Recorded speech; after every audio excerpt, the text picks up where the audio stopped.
Now on CoastTV News. Did this Ocean City councilman meet the requirements to run for a seat on the Ocean City Council? One woman claims no. Delayed construction in Rehoboth Beach. People deserve to know why it has taken so long. Why DelDOT says work was paused and when it'll start back up. More affordable housing coming in Milford, but not everyone's on board. They have to stick to the standards of the city of Milford. What Sussex County Habitat for Humanity says the project brings to the community. This is CoastTV News at 6. This woman says Ocean City applied a double standard during the 2024 election, keeping her out and allowing her opponent to run and win. Good evening. I'm Madeline Overturf. And I'm Charlie Sakaitis. Welcome to our News at 6. Our top story tonight involves the legitimacy of the Ocean City Council races that happened back in 2024. Back then, the Ocean City Council disqualified Leslie Smith from running because they claimed her residency did not meet requirements to run for office. A councilman must live in Ocean City for at least 4 months before an election. Now, Smith claims Tony DeLuca, who won one of those seats, didn't qualify to be on council because she says he didn't meet those residency requirements. Coast TV News reporter Kevin Zappe is live in Ocean City, and Kevin, Smith said she's heard from others saying DeLuca doesn't live in Ocean City. Maddie, Smith says she's heard from other people in Ocean City who also believe Tony DeLuca did not meet the residency requirements, and Smith claims there's a double standard. Leslie Smith is a realtor in Ocean City. On Monday, Smith requested an investigation into Ocean City Councilmember Tony DeLuca. Smith believes DeLuca did not meet the residency requirement to run for Ocean City Council back in 2024. I ultimately don't feel as though someone who is not living here full-time should be making decisions that affect the citizens that do live here full-time. We received this statement from Councilman DeLuca. I'm aware of Ms. Smith's challenge to my residency. I have nothing to hide, and I look forward to the mayor and city council giving me the opportunity to address this matter openly and candidly. I will rely with the city solicitor and city manager as to the best next steps towards bringing this matter to a conclusion. The 4-month residency requirement is what prevented Smith from running in the 2024 election, after a majority of the council members voted that she did not meet the standard. Smith and her attorney disagreed with that statement. Whether they liked it or not, I fit the description of domicile. Smith believes the council is applying the rule unevenly. They targeted the fact that I'm a woman. They do not want another woman on the city council. It's a good old boys club. The investigation request was sent to the Ocean City Council. The next steps are up to them. We also tried reaching out to get a comment from the Ocean City mayor. We have yet to hear back. Meanwhile, Smith says she plans to run again to the Ocean City Council in 2028. I'm Kevin Zappe, live in Ocean City, Coast TV News. Smith has been a vocal supporter in the fight against short-term rental regulations the town council is proposing in some neighborhoods. Smith says she's gone door to door getting signatures for a petition that would require a special election to decide those rental rules. In Rehoboth Beach, this site might look familiar to you on Coastal Highway and Holland Glade Road, cones and a trench next to Holland Glade Road at that intersection, and it was expected to be completed by late November, that according to DelDOT, with a new traffic light, crosswalks, and turning lanes. Coast TV News reporter Brandon Ferguson is live in Rehoboth Beach. Brandon, DelDOT says the delay was seasonal. Charlie, I want you to take a look on the right side of your screen. This is on Holland Glade Road, and these cones and to the right is where the turning lane will go, and that was phase 1 of the project. And phase 2, as we get up to this intersection here, it would add a traffic light straight ahead of us. Right now, you can only turn right. With the traffic light, you would be able to turn left onto the southbound section of Coastal Highway. And DelDOT says the delay was because of Shellville, a popular Christmas destination, being right here on Holland Glade Road, and the busy shopping season with the work taking place right next to the outlets. One woman we spoke to who travels on Coastal Highway every day says the delay won't cause any problems for now. It's better than one season. That's just a nightmare getting backed up. It's backed up enough. And the work is expected to be done before the summer of 2026, as the original completion date was only at 2 months. Live on Coastal Highway, Brandon Ferguson, Coast TV News. In Milford, Sussex County Habitat for Humanity building affordable housing. This is part of a 9-home project. Today, the Milford Board of Adjustment approved variances needed for 2 of the homes still under construction. But as Coast TV News reporter Emma Aiken shows us, some people are angry about it. 2 soon-to-be houses on Columbia Street in Milford. Sussex County Habitat for Humanity says they've completed and sold 206 homes throughout the county since the nonprofit started in 1991. Candy Huffman got one of those homes, but now that more homes are being added, she's worried. She says there will hardly be any space at all between her home and the new builds. If something catches on fire, it's going to spread very easily. In order for Habitat for Humanity to get the green light to finish building these new homes, they had to go to the Milford Board of Adjustment to give them what is called a variance, which grants an exception to previously stated rules. With that change, the Huffman's property will now be less than 2 feet from one of the new homes. I understand they want to build on these properties, they own these properties, but they have to stick to the standards of City of Milford, and they're pushing through. They're getting their way because it's an organization. It shouldn't matter who you are. And Huffman says she's worried about her dog. That's been deemed dangerous by the state, bothering the new neighbors with the yard so close. Mary Skiba, who lives across the street, has her own concerns. This is a two-way street. Right now, you have to pull over if another car comes through. But Habitat for Humanity tells us other neighbors are excited to welcome new folks to the area. Sussex County Habitat for Humanity says this is part of one of their neighborhood revitalization projects aimed at increasing home ownership in the community as opposed to renting. They say it helps foster community here and build the neighborhood up. 2 women watching 2 houses be built as they wonder how much affordability will cost them. In Milford, Emma Aiken, Coast TV News. This brings us to our Coast TV poll. We want to know what's most needed in Milford housing. Let's take a look at the updated results. 43% say lower prices, 3% say more rentals, 24% say starter homes, and 30% say senior options. We do have a comment from CJ who says, how about higher wages so housing is more affordable? If you haven't voted yet or left a comment, we'd love to hear from you, coasttv.com or our app, and we will update you tonight at 11.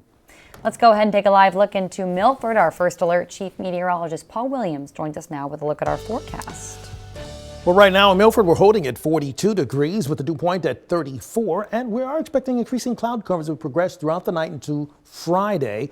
Now, we're going to be warmer on Friday, but we're going to be a little rainy going into the weekend as well. Temperatures will drop down to 38 degrees with the beginning of the cloud cover moving into the region by then. But take a look at the highs for today. Still not shabby. Not shabby at all. 53 Georgetown, 52 for the high in Ocean City, 54 Salisbury, 54 also in Easton, as well as Cambridge for the highs today, which is above the 46, which is the norm. But check this out. Yesterday was really warm. Today we're 13 degrees cooler in Georgetown, 12 degrees cooler in Dover. So yeah, we've dropped by a significant amount, but it's still mild when you compare it climatologically speaking. Now coming up, I'm going to show you the rain that I'm tracking and how long it's going to stick around for your weekend.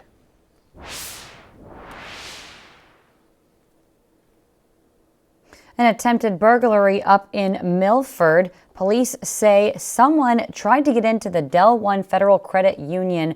Right there you see on your screen. Somebody tried to get into there by throwing a rock through the door. Now investigating this as an attempted burglary. The demolition of the old Dolly's building will not happen until this September. The project should take about 18 to 19 months, meaning the new hotel could open in time for summer 2028. Businesses at that area, they are expected to reopen if they want to this summer before demolition starts. New at 6, a dead whale was spotted off the coast. You see it here on your screen now. This was in Bethany Beach. It then did wash to shore near Ocean Ridge Drive, north of Bethany's downtown, but south of Matt's Fish Camp. The cause of the death, that is yet to be determined. Crews are expected to assess the whale. And we are just getting started this evening. Augmented reality glasses being used at Georgetown Middle School, how it's designed to help students learn by asking questions they might not ask without it. We're a bit cool and clear for now, but much warmer and rainy weather is on the way for your weekend.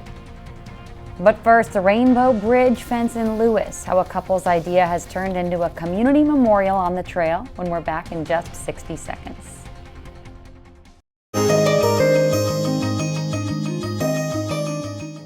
A simple walk along the Lewis-Georgetown Trail comes with colorful reminders of pets that have touched so many lives. And it's a spot where one couple paid tribute to a dog that they've lost, creating a landmark for others. As Drew Bellinger shows us, it's now building a bridge to the rest of the community. Losing a pet is never easy. But it is easier when you are not alone. A community memorial is dedicated to the many pets that have brought joy to neighbors in the area. Just off Minos-Conaway Road and down the Lewis-Georgetown Trail sits the Rainbow Bridge fence. In 2024, Kat Riley and Rose Moorhead created the Rainbow Bridge fence after losing their dog Josie back in 2023. But she was very trainable, the best car buddy, beach buddy, travel buddy. Yeah, she was good. She was a good dog. The idea to create the bridge sparked when walking the trail just did not feel the same.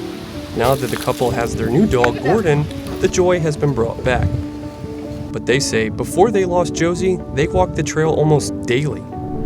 We use this trail every day to walk, and my partner and her dog would walk on here every day with the crowds, without the crowds, you know, throughout all the seasons. And she didn't want to get out and walk much anymore after that. Lisa Whitcomb-Beebe, who lives in the community, loves the bridge and even added to it when her dog Fergie passed.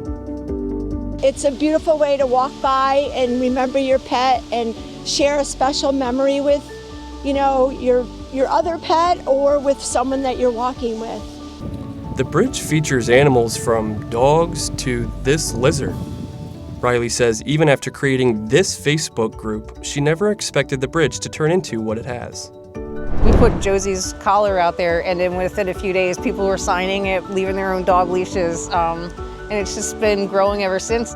You don't need to know the pets behind the names here on the Rainbow Bridge fence to understand the love that comes behind them. And Riley and Moorhead say that anybody walking up and down the Lewis-Georgetown Trail is more than welcome to leave a memory of their own. For Coastal Connections, I'm Drew Bellinger.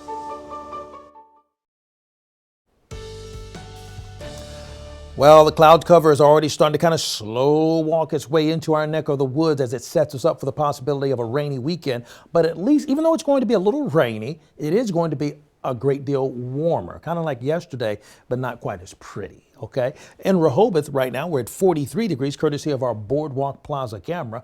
Dew point temperature, which is a measurement of moisture in the atmosphere, is at 36 right now. And we're going to drop down to 38 by 10 o'clock, staying clear until about 10 o'clock in Rehoboth. Then it'll start getting cloudier as we go into tomorrow. Now, we are riding into the 40s right now. Now, keep in mind, 46 is rather normal highest for the day. We're still above that, for example, in Seaford, and close to it in most other locations. It's 46 right now in Lewis, 44 in Indian River Inlet, as well as Bethany Beach, 43 right now. Ocean City, and 44 in Willards, 45 right now, Gumboro. Now, just so you got to kind of get an orientation here, 53, that's actually what we were for the high today. 45 is the norm. So we're nowhere near the record, but still well above the norm. So we're looking at right now, it's staying pretty clear for the early evening hours. As we progress into the late night, early morning, and going to tomorrow morning, that's when the cloud cover really start pulling in here. You see a hint of it right there. You see that hint of cloud cover, of moisture building up. Even with the wider view, it takes a little while because we have high pressure that's kind of skipping across the Delmarva plate, okay? And as it moves out even farther into the ocean, it's going to lose its influence there. So for tonight, we stay mild. For Friday, Saturday, that's when we're watching out for cloudy skies and showers begin to pull into the area. So let's talk Friday first. Winds are out of the southeast between 12 to up to 16, 17 miles per hour. Thicker cloud cover over Rehoboth and Dewey Beach, and limited sunshine in places like Lewis, Bethany Beach, and Ocean City. See, we start off pretty clear, and then, you know, and as yawning as things may be for you, listen, it's going to be a very casual take a nap kind of an afternoon for us on Friday, with temperatures in the 40s and a nice, gentle and comforting breeze out of the south. Now, Saturday, we start off with a couple of sprinkles in the early morning hours near Georgetown, but then by lunchtime Saturday, if you're outside, you better have your umbrella and rain gear with you, because that's when it starts, and it goes throughout the afternoon, and it goes throughout the evening, okay? Now, the wind's going to pick up momentum Saturday out of the south as well. So it's going to be rainy, and so the wind, so I'm going to call it like this, right? It's going to be sideways wind by Saturday evening, okay? That's how windy it's going to be, along with the rain. So Saturday, showers, and then Sunday early in the morning we could see another round of rain. So with all that happening, keep in mind, Saturday, sideways rain on Saturday for Assateague and Chincoteague. Same holds true for us in Ocean City, Fenwick Island, and Sunday for Fenwick Island, by the way. And Lewis, as well as Rehoboth, brace for that real possibility. Here's a look at your 7-day forecast. And then next week, we'll start talking cold weather. But you know what? Let's wait till we get there. How's about that, Charlie? I'm just going to put that on the back burner, Paul. Georgetown Middle has been using Kearney Learning's Matha, an online math tool, for some time now after researchers dropped the augmented reality glasses off at the school just last year. The teachers and students got to work putting them into practice. It has given them a little bit more confidence that, okay, my teacher does see me, and not that we didn't before, but it helps us get to them a little bit faster. Even when we sit down with them and we're like, we know you're stuck because we see the question marks, they still sometimes will be shy about asking for help because that's just their nature. Georgetown Middle School is the only school in the country piloting this program, the only one. Researchers say that they are collecting data from their use with the glasses until they return back this spring. War on the Shore is in Ocean City this weekend. It's Maryland's biggest high school wrestling event. 40 teams compete against 12 mats at the Roland D. Powell Convention Center in OC. Fans, you can actually see all 12 mats in real time and get full replays on DSN+. You do have to subscribe though. Remember that. So go to DSN or that QR code to do so. The Delmarva Sports Network from the Wawa Studios. On the court, Wicomico boys basketball opens the new year away from home. Y-High tipped off at Chincoteague around 6 o'clock tonight. And despite the Tribe taking that trip to Virginia, you can catch them live on DSN right now. And, well, what do the Indians look like to start 2026 after they went 0-2, pretty much playing on their home court in Governor's Challenge, an event that was created by their longtime head coach, Butch Waller, nearly 4 decades ago. Before Gov Challenge, this team was rolling, a perfect 5-0 to start the season, but then they had some very serious tests from the Wicomico Civic Center, which included playing one of the best teams in Delaware in Dover. It was a blowout win for the Senators against the Tribe, and then later in the tournament, another lopsided win for a team across the bridge against Wicomico in Newtown. But they're a big reason why you could say maybe they slowed down a little bit during the holiday season, trying to get all of their new star players into the fold. 2 big transfers make up the starting lineup for Coach Butch Waller this year. You can catch that game live right now on DSN. As we take a look outside in Lewis, we're holding it up 42 degrees. And you got to remember, this is the sun's gone down, and we usually hit our high for the day at 3-4 o'clock. It's 6:25, and we're still up a couple of degrees just below the normal high for the day. So we're still very mild when you take things all into consideration there. Now we'll drop to 38 degrees as early as 10 o'clock, and right around 10 o'clock we'll start seeing the cloud cover moving in and start overtaking the area for us in the Lewis vicinity. Now we're looking very clear right now. High pressure's in control of our weather for right now, but that's going to be waning in its influence to keep things all clear. Blake Hemister of Bridgeville, congratulations, you're our umbrella winner, courtesy of Paul Davis, property restoration expert. Keep up with your forecast by calling our weather line, sponsored by the law offices Brockstedt, Mantalis, and Federico. And here's a look at your exclusive 10-day forecast. 61 and warm for Friday, but a lot of rain, and then rain all day on Saturday. All day. Got it. Hey, thank you. Thanks for joining us here for Coast TV News at 6. For more news, more local weather, download our Coast TV News app. The NBC Nightly News is up next. And we'll see you later tonight for Coast TV News at 11. Have a great evening.